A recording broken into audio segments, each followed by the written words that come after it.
वालेकुम। आज का जो हमारा है वो लेक्चर 2 है, लॉ ऑफ इनहेरिटेंस का। पिछले लेक्चर के अंदर हमने देखा था कि इसका इंट्रोडक्शन क्या है, इंपॉर्टेंस क्या है, फिर सक्सेशन देखा था और उसकी एडमिनिस्ट्रेशन ऑफ सक्सेशन को देखा था।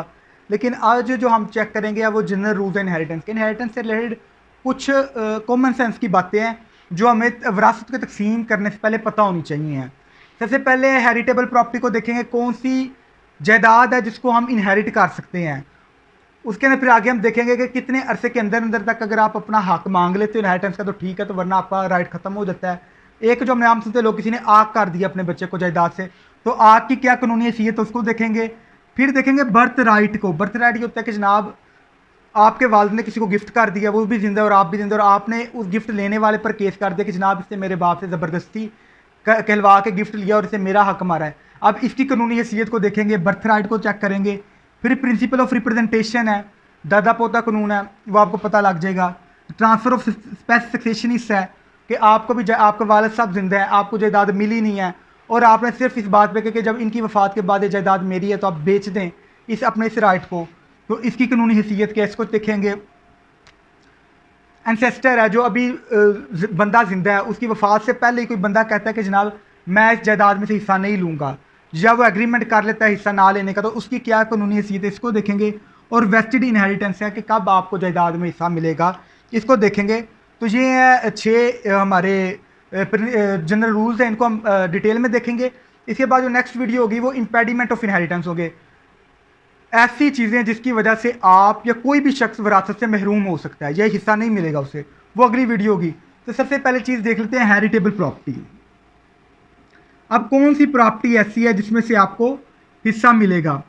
इसके अंदर याद रखिएगा, इस्लाम तक इसमें कोई फ़र्क नहीं करता कि आया जो मरने वाला है उसने वो प्रॉपर्टी खुद खरीदी है, मतलब कि पहले प्रॉपर्टी सेल्फ एक्वायर्ड है यानी उसने खुद खरीदी है, या एंसेस्ट्रल है, उसे अपने आबाओ अजदाद की तरफ से आई है, या तीसरी चीज़ हम कह लेते हैं कि वो मूवेबल है,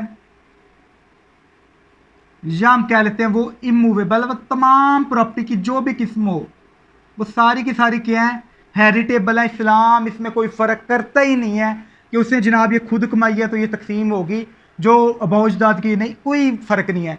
जो समझ लो प्रॉपर्टी बंदे के नाम है वो सारी की सारी तकसीम होनी है, वो चाहे जिस मर्जी ज़रिया से आई है। आगे अल्लाह बेहतर जानता है। लिमिटेशन आ गई कि कितने अरसे के अंदर अंदर कोई भी एक वारस है वो ले सकता है। इसके अंदर बड़ी खूबसूरत जजमेंट है 2016 सुप्रीम कोर्ट 1417 पेज है इसका।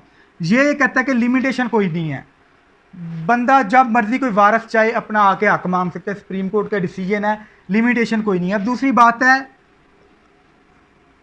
अबॉन्डोनमेंट। अब आक नामे की, अगर कोई बंदा अपनी प्रॉपर्टी में से किसी को आक कर देता है, उर्दू में लिख देते हैं आक कर देता है, तो उस आक की क्या हैसियत है। या आप कहते हो कि ना फलां औलाद मेरी नाफरमान है तो उसको हम आक कर रहे हैं, वो मेरी प्रॉपर्टी में से कोई अब उसकी कानूनी हैसियत क्या है, तो कानूनी हैसियत उसकी कुछ भी नहीं है। कानून कहता है कि जनाब इस तरह से आप किसी के राइट को ख़त्म नहीं कर सकते, वालदैन भी। तो इसके ऊपर भी एक जजमेंट है, वो जजमेंट आप लिख लें, 2013 की है, PLD 2013 पेज 464 464। ये पे अब आग की कोई लीगल वैल्यू नहीं है, आपने चीज़ देख ली। आगे बर्थ राइट नॉट रिकॉग्नाइज्ड। अब बात यह कि इस्लाम बर्थ राइट को रिकॉग्नाइज नहीं करता। मिसाल के तौर पर आपके वालिद साहब ने आपकी ज़िंदगी में अपनी प्रॉपर्टी किसी को गिफ्ट कर दी, आपने उस बंदे पर अदालत में जाके अपनी वालिद साहब की ज़िंदगी में केस कर दिया कि जनाब ये प्रॉपर्टी मेरी थी, मुझे मिलनी थी, इसने चूँकि फ्रॉड किया है या ज़ोर ज़बरदस्ती से मेरे वालिद साहब से ले लिया है, तब अदालत आपके केस को क्या करेगी, उड़ा देगी कि जनाब जब तक आपके वालिद साहब जिंदा है तो आपका राइट क्यों नहीं, क्योंकि बर्थ राइट है, ये नॉट रिकॉग्नाइज्ड, इसकी कोई हैसियत। दूसरी बात है, आपने केस तो किया वालिद साहब की ज़िंदगी में, लेकिन during the pendency of the case, litigation के दौरान ही आपके वालिद साहब की डेथ हो जाती है, तो अदालत उस केस को चलाई रखेगी।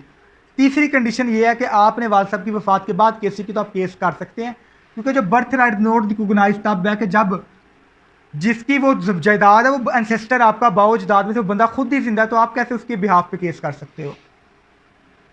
जो वो जिस तरह चाहे अपनी प्रॉपर्टी को डिस्पोज ऑफ कर सकता है, तो आप उसको कॉल इन क्वेश्चन नहीं कर सकते। जो बर्थ राइट के बाद हमारी अगली जो चीज़ आती है वो है प्रिंसिपल ऑफ रिप्रेजेंटेशन। अच्छा, इसके अंदर इख्तलाफ है, जैसे कि हमने इंट्रोडक्शन में पढ़ा था कि दो किस्म के चलते हैं, सुन्नी लॉ चलता है और शिया लॉ चलता है। इसमें सुन्नी लॉ, शिया लॉ और कानून, तीसरी चीज़ कानून भी आएगी, उनमें इख्तलाफ है। ये इंपॉर्टेंट है। इसे मैं सिंपल करूँ, कुछ बच्चों को पता है इसका प्रिंसिपल ऑफ रिप्रेजेंटेशन को मैं एक वर्ड में अगर करूँगा ना, दादा पोता कानून, तो आपको समझ आ जाएगी। रिप्रेजेंटेशन, अच्छा इसका समझ इसलिए लीजिए, दादा पोता कानून को, इसको मैं शॉर्ट सा पढ़ाऊंगा, ज़्यादा मैं डिटेल में नहीं इसकी जाऊंगा, आपको बताऊंगा। प्रिंसिपल ऑफ रिप्रेजेंटेशन ये है कि अब जनाब अभी एक बंदा जिंदा है, वही बर्थ राइट वाला ही है कि जिसकी प्रॉपर्टी है वो बंदा जिंदा है, उसकी आगे औलाद है, औलाद में से कोई होता है फोत, तो आगे जो उसका पोता है, अब वो पोता रिप्रेजेंट कर रहा होगा, एक कानून ये है कि रिप्रेजेंट कर रहा होगा अपने बाप को, कि जब भी उसका दादा फोत होगा तो जो जायदाद जिस तरह उसके चाचों को मिलेगी, तो उसके बाप का जो हिस्सा है अपने बाप को वो रिप्रेजेंट करता हुआ पोता जायदाद को लेगा। लेकिन हनफी स्कूल ऑफ थाट में ये बात याद रखनी है, हनफी स्कूल ऑफ थाट इसे रिकॉग्नाइज नहीं करता। इसका मतलब अगर दादे की ज़िंदगी में बेटा फोत हो गया तो उसके पोते को कोई जायदाद में हिस्सा नहीं मिलेगा। हाँ, वो उसे गिफ्ट कर सकता है, हिबा कर सकता है या उसे किसी और तरीके से दे सकता है, वसीयत कर सकता है, पर इनहेरिटेंस में हिस्सा नहीं मिलेगा। लेकिन शिया ला इधर और चीज़ है। शिया ला ये कहता है कि जनाब वो रिप्रेजेंट करेगा। अब देखना कानून क्या कहता है। अच्छा, इधर आके कानून का इख्तिलाफ है, मुस्लिम फैमिली लॉ ऑर्डिनेंस 1961, उसका आगे सेक्शन है 4, वो कहता है कि हिस्सा मिलेगा। तो अगर तो आपको हनफी स्कूल ऑफ थाट से पूछे तो प्रिंसिपल ऑफ रिप्रेजेंटेशन के तहत वो अपना जो है शेयर है वो ट्रांसफ़र नहीं होता, जानशीन सक्सेशन के थ्रू ट्रांसफ़र नहीं होता, शिया लॉ में होता है, और MFL और कानून पाकिस्तानी कानून में होता है, और हिस्सा बाकायदा मिलता भी है। ये 3 पॉइंट ऑफ व्यू है, ये ज़हन में रखिए। अगला ट्रांसफ़र ऑफ सक्सेशन। अभी आपके वालिद साहब जिंदा थे, आपने अपनी जो आपके वालिद साहब की प्रॉपर्टी थी इस सोच से बेच दी कि उनके बाद आप अकलौते बच्चे हो, उसके आपके अलावा कोई लीगल हेयर भी नहीं है, आपने कहा प्रॉपर्टी तो मेरी है, आपने बेच दी है। तो ट्रांसफ़र ऑफ सक्सेशन पे transfer of property act 1882 section 6 आगे सब सेक्शन ए है, वो भी यही कहता है कि जनाब आप ये सेल नहीं कर सकते, क्योंकि इस्लाम भी से रिकॉग्नाइज नहीं करता। मालिक अगर जिंदा है तो उसकी मौजूदगी के अंदर कोई दूसरा बंदा उस प्रॉपर्टी को सेल नहीं कर सकता, बेशक वो उसकी औलाद ही क्यों ना हो। Renunciation of chance of succeeding, इसके अंदर क्या है? Renunciation of chance of succeeding ये है कि जनाब अभी जिंदा जिसकी प्रॉपर्टी है वो बंदा जिंदा है। एक मिसाल है, मिस्टर ए है, बाप है, उसने अपनी ज़िंदगी के अंदर उसके दो थे बी एंड सी को उसने 1 लाख रुपए दिया, प्रॉपर्टी की वर्थ थी 2 लाख रुपए, 2 लाख प्रॉपर्टी की वर्थ ने 1 लाख इसको दिया कि जनाब, और एग्रीमेंट कर दिया कि तुम अब मेरे मरने के बाद मेरी प्रॉपर्टी में से हिस्सा नहीं लोगे। फोत हो गया, पीछे 1 लाख प्रॉपर्टी रहेगी, अब 1 लाख प्रॉपर्टी रही, अब उसकी सक्सेशन ओपन हुई, आपने उसके तमाम खर्चे वगैरह देने के बाद वो प्रॉपर्टी बची 70,000 रुपये।